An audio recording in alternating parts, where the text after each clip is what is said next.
Hello, lovely people. Thank you for watching this video. My name is Roel. I'm a health and nutrition coach and I post videos weekly to help and motivate people to be as healthy as they can be. I hope you've had a fabulous week. I can't believe how fast the weeks are flying by now. And I'm really grateful for a little bit of sunshine this week, finally. Today, I would like to share 10 foods with you that you could introduce into your diet that would actually help to improve your blood glucose management.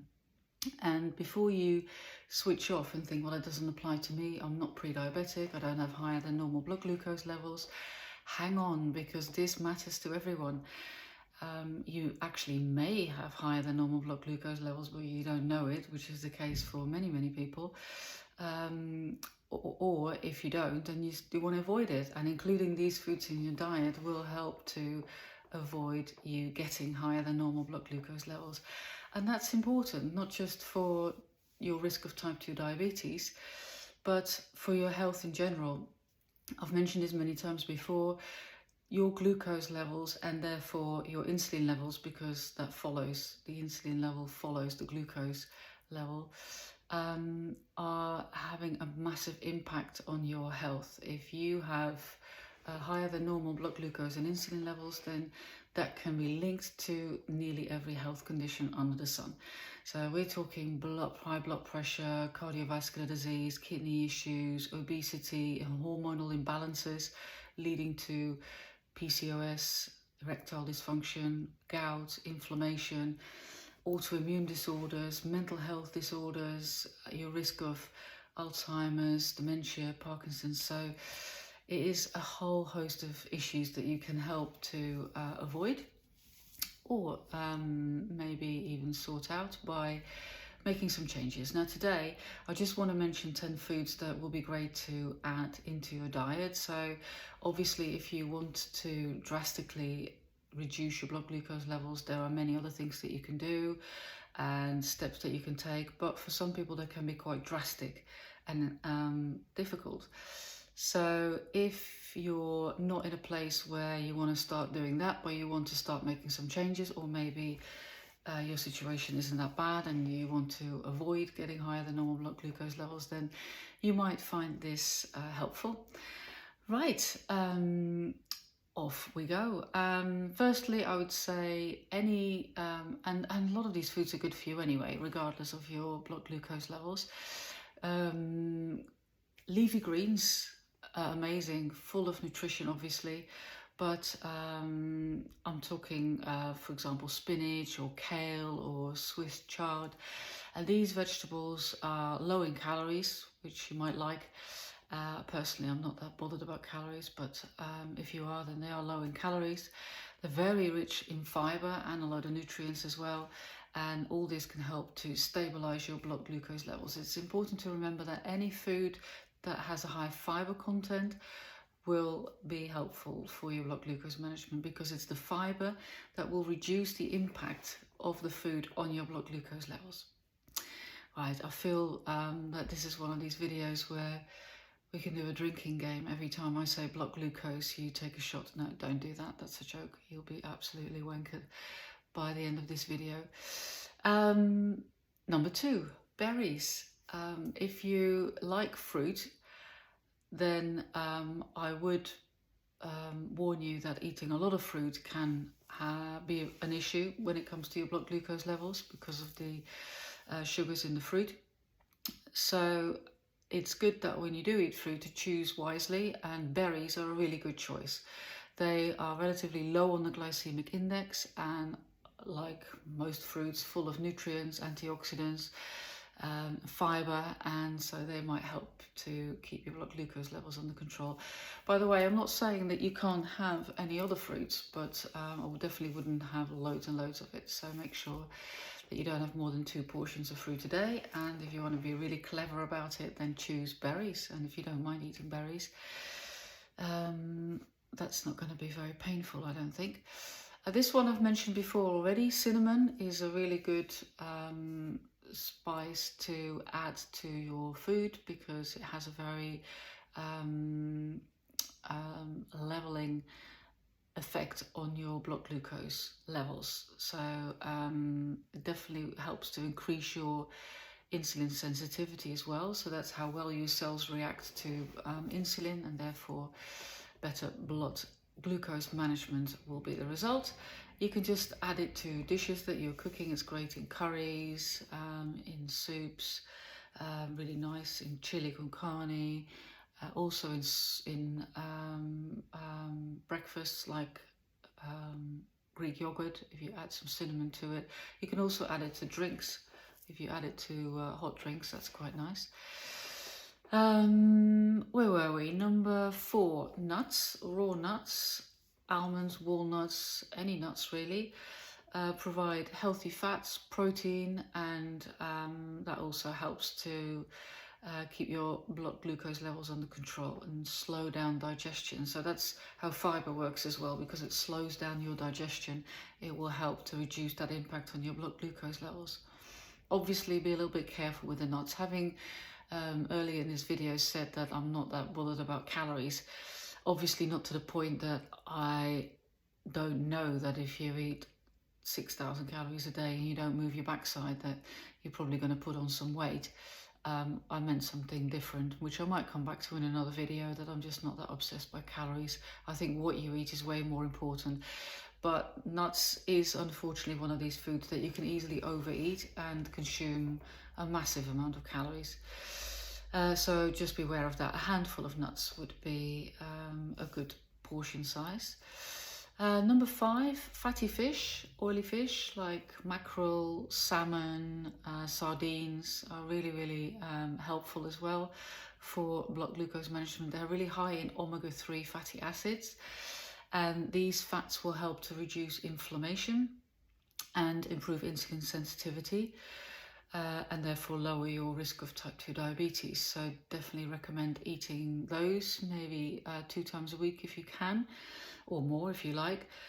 The only issue with the fish, unfortunately, is that you are much better off in eating wild fish, because the farmed fish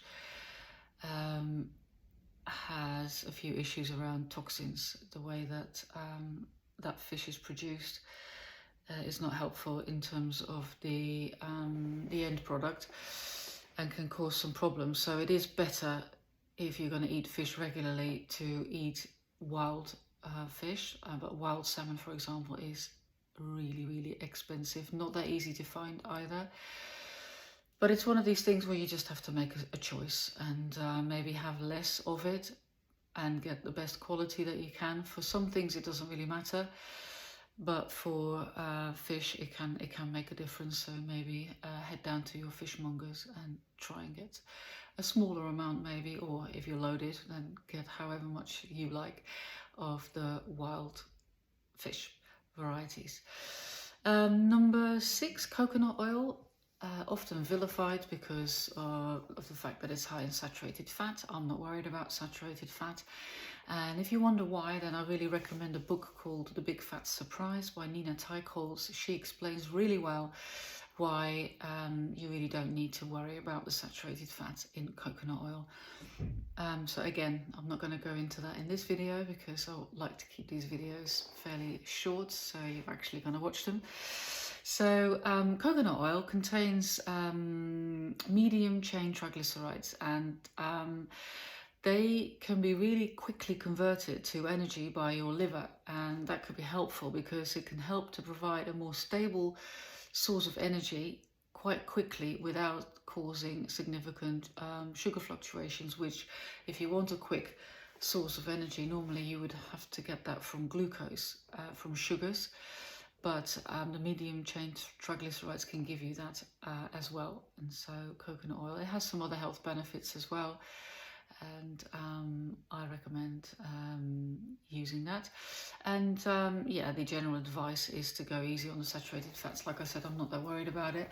And also I'm thinking, how much coconut oil are you going to eat? I mean, you're not going to like have spoonfuls of coconut oil, are you? You're just going to cook with it or add it to a dish. So not worried about that at all. Enjoy the coconut oil. Then number 7, I'm not the biggest fan of legumes, but I'm not against them either. So that sounds very vague, but a lot of health advice can be a bit vague. It depends. If you are fine with legumes, so legumes are beans, any kind of beans, then it might be a good idea to add some to your diet. It's a good source of plant protein, high in fiber, so not a massive impact on your blood glucose levels, which is great. So for that reason, it might be a really good addition to your diet, especially, of course, if you're a vegan or vegetarian, and I think you have to add legumes to your diet. It's a cheaper alternative to meat, of course, and fish as a source of protein, so that can make it really attractive. I'd probably check that you're buying non-GM legumes, but then they can make a really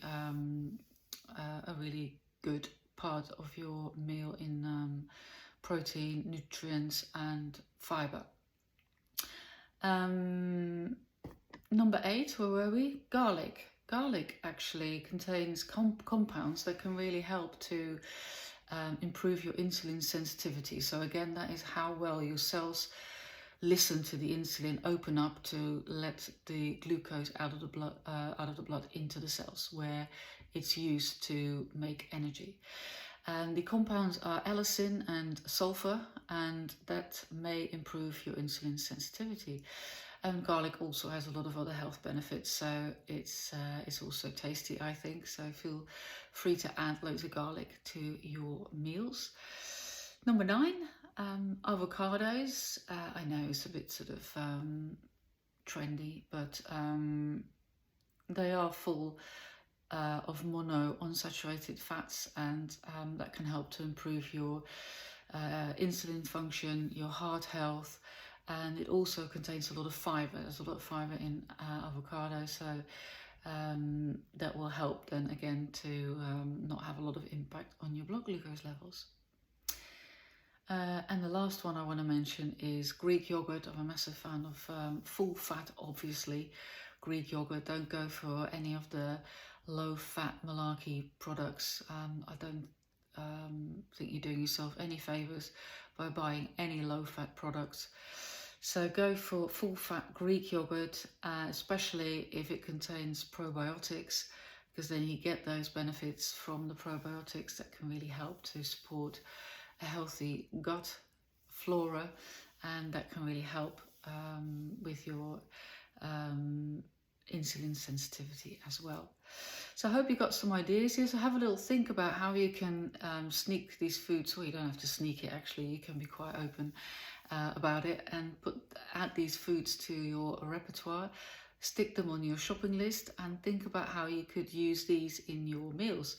Obviously, the Greek yogurt is great for breakfast. You can then add the nuts to that as well, and the berries. So here are already 3 of the foods that I mentioned in this list that you can have for breakfast. Then lunch, you can have a salad using some of the leafy greens, and you can add some avocado and some oily fish maybe, so that makes a perfect lunch. And of course, in your cooking you can use garlic, cinnamon, so a lot of suggestions here. You can also add cinnamon to your coffee if you like. Remember that it's not just about individual foods, of course. Individual foods have their own benefits, but what's really important is that you have an overall healthy, balanced diet. So it's all in context, and I hope you find it helpful.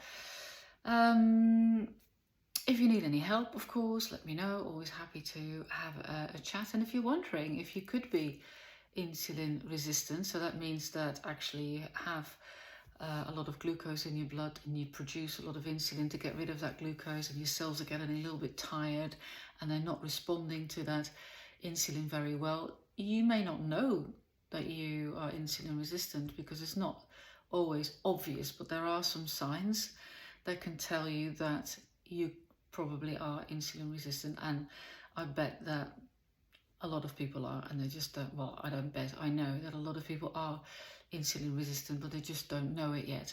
And that could be you. If you wonder if that is you, feel free to head over to my website where there's a survey. You can answer a couple of questions and deduct from the answers whether you could be insulin resistant. And then feel free to organise a chat with me to see if we can come up with a plan of attack. Thank you for watching, and let me know if you found it useful or not. I'm not sensitive, so please let me know. Always open to constructive criticism. And I hope you're going to have a wonderful week. Don't forget to look back on the week gone by. Ask yourself what went well. Congratulate yourself on what went well, and don't beat yourself up on things that didn't go well. Just have a think and come up with an idea of how you can do better around these things that didn't go well next week, and set yourself one little goal for 1 week only around that thing that didn't go so well. And if you do that every week, then you're going to see amazing results, and it's not going to feel stressful, it's not going to be difficult. Let me know how you get on, or not, as the case may be, and I'm really looking forward to seeing you again next Sunday. Lots of love. Bye.